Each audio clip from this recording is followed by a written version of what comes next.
Hey everyone, it's Evangeline right here at etrailer. Today we have the Thule ProRide XT.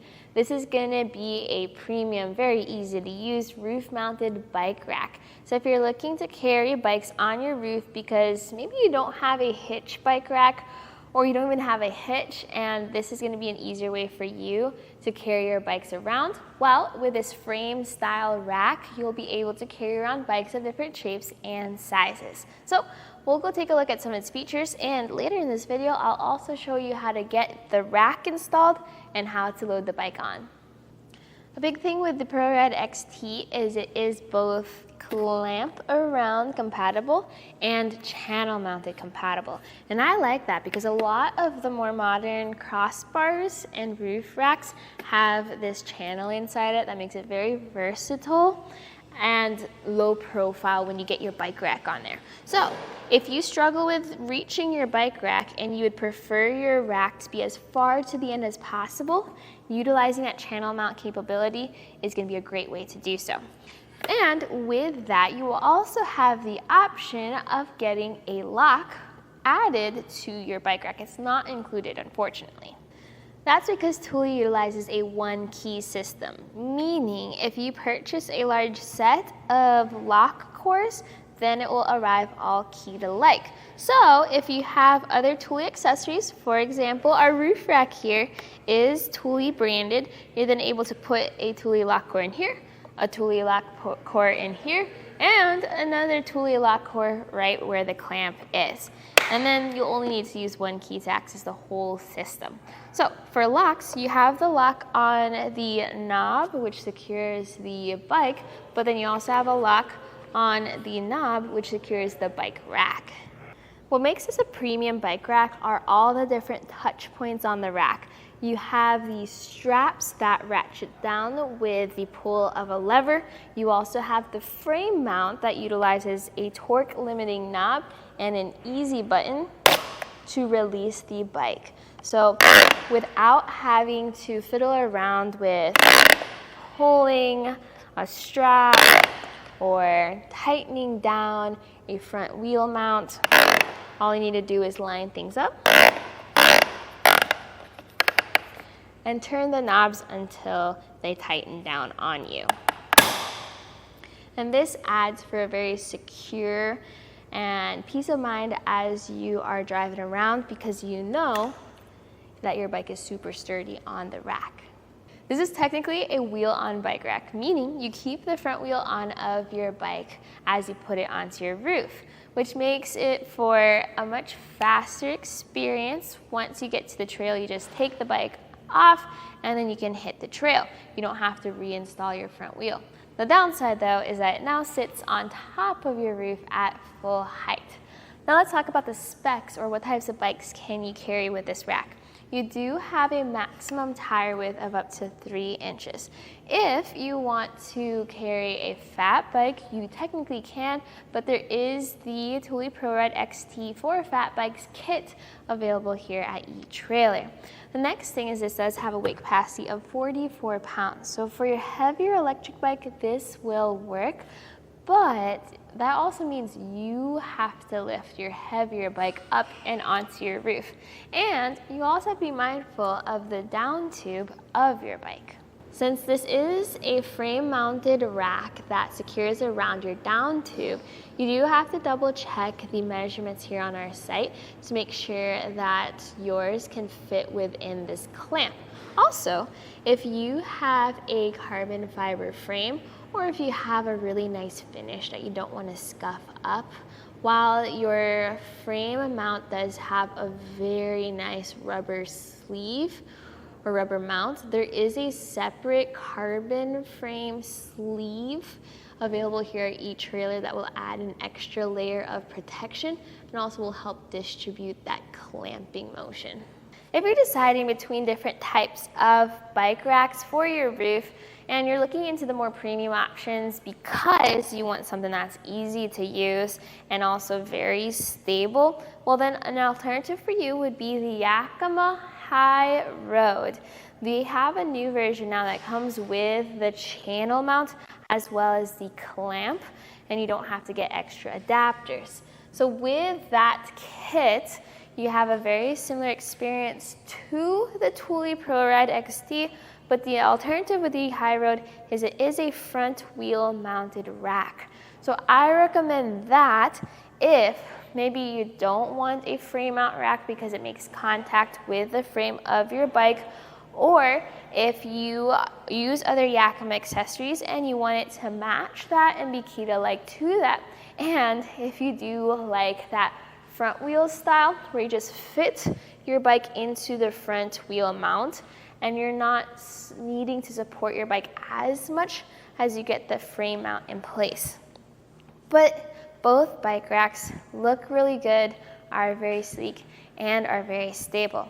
I do like the ProRide XT design with its torque limiting knob and very easy to remove frame mount where it just pops up like that, and just like that you can grab your bike. So I think it's a little bit easier to use the ProRide XT, but that's just personal preference with the type of bike that I have on there. So with that being said, if you're curious about how the ProRide XT is installed onto the vehicle, as well as how the bike is loaded on there, let's go take a look at that process. Now I'm going to show you how to get everything installed. Now what I'm going to do is I'm going to install it using the channel method, but I'll also briefly show you how to use the clamps included. And you just have to pick and choose which one works best for your vehicle. Go the channel mount if possible. It's just easier that way. With that being said, here's the parts. For the clamp method, you're going to have these metal clamps and this block, which we are not going to use today. Instead, what we're going to use are these 3 levers with the nut inserted, and then we're going to have these 3 T-slot bolts. Technically, all you need to do is just slide these T-bolts into your roof rack, and then you just drop the bike rack on top. But for the sake of the visuals, we're going to do this all on the ground first. So we fit the bolts into the bike rack, so you can see it fit up over there. And then for the front, with the long bolts, we also get the long levers. So if 2 of the levers look the same, just pick the one that's longer or taller, and that one gets threaded onto that bolt. For the rear of the bike rack, this is going to be a good example of how that clamp works. And we're going to use a spacer for this back bracket. That spacer fits right in there, and then you're going to drop that clamp in from the top, and then you can see how that fits onto that spacer. And now this is a good example of how we're using a different T-shaped looking bolt. And this is what that shorter lever connects to. So that's going to be the same concept for the front cradles. But you can see why I prefer the channel mount version, because as we take this all off, I just need to replace it with our T-bolt and then the lever. And once that's threaded, this is now channel mount compatible. Whichever method you do prefer, once you then go onto the roof, you also have to decide where you want to put your rack. So ideally, you'll want your rack as close to the end as possible. That's why I prefer channel mounting, because that's just easier for me to do to get it to the edge. But you also have to notice that the arm needs to be on the inside of your roof. So if you're going to have it on the passenger side, flip the whole rack around. Driver side, always make sure that arm is on the inside. To remove the cradles, you press on the end cap, and then that allows you to pop that end cap out. And then you can then grab your cradle and carefully slide it out. Now, what I did is I already did the other side, so now I'm going to slide the new cradle back in. But what we are going to do is we do want to make sure that we have our buckles facing the right way as we secure our cradle. That's because you have to turn your cradles around 180 degrees before you slide them back onto the tray. Once you've done that, you can then secure it again with your end cap. Making sure that the buckle is facing the right orientation, as you slide the cradle back on, if you find that's a little tricky to do, just make sure it's perfectly balanced. And a way to look for that buckle is you want it far away or on the opposite end of where your knob is. So see how it's facing, but it's all the way on the other end of the cradle. And then if you secured the strap, it would go down towards you. So do the same thing for the other side and then bring the strap over so it's out of the way. Now for putting the bike onto the bike rack, I have someone helping me out here, which is Kyle, just to show how it all works. So he's getting the bike up into the cradles, and then he's holding the bike with one hand as he gets that frame support into position. So once that's in the position, he's then going to tighten down the knob, which pulls on the bike and really secures it. So he's going to keep tightening down that knob until it clicks. There we go. Now we know it's secure, and now we can continue on with securing the cradles with the straps.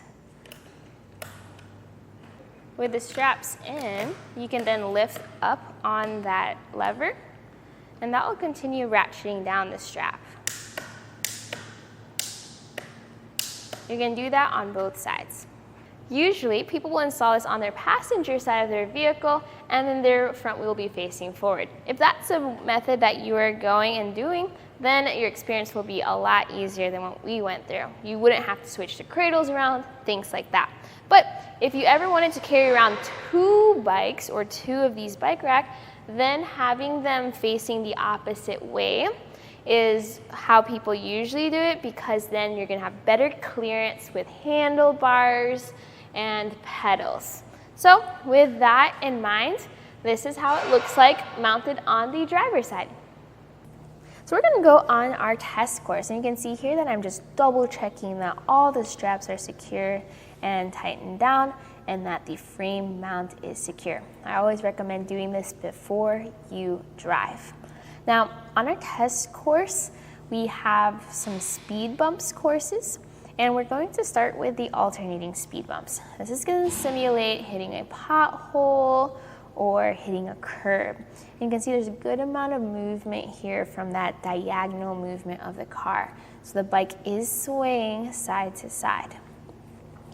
The next thing we're going to do is we're going to go over our double speed bumps. This is going to be an up and down movement as if we were exiting a driveway or going over a regular speed bump. Very minimal movement from the bike here in that up and down motion. Now I'm making some quick turns around our parking lot, maneuvering around vehicles and obstacles. Very good movement or lack of movement here from the bike. Now we're driving, going to a quick stop as we prepare to back into our studio. And minimal movement from the bike there as well. Really, most of the movement happened during our alternating speed bumps with that side-to-side movement of the bike. But other than that, everything performed really well. The rack itself was very stable on the roof rack, and I felt very secure with driving around. This right here was a look at the Thule ProRide XT roof-mounted bike rack. If you want the fat bike version, check out that kit here at etrailer. If you want the lift assist option with the Moss uplift that you see on the car here, that kit is also available right here on our website. But for a premium, easy to use frame-mounted roof bike rack, this is going to be a great option for you. And you saw it here at etrailer.com. My name is Evangeline, and I hope you enjoyed this journey.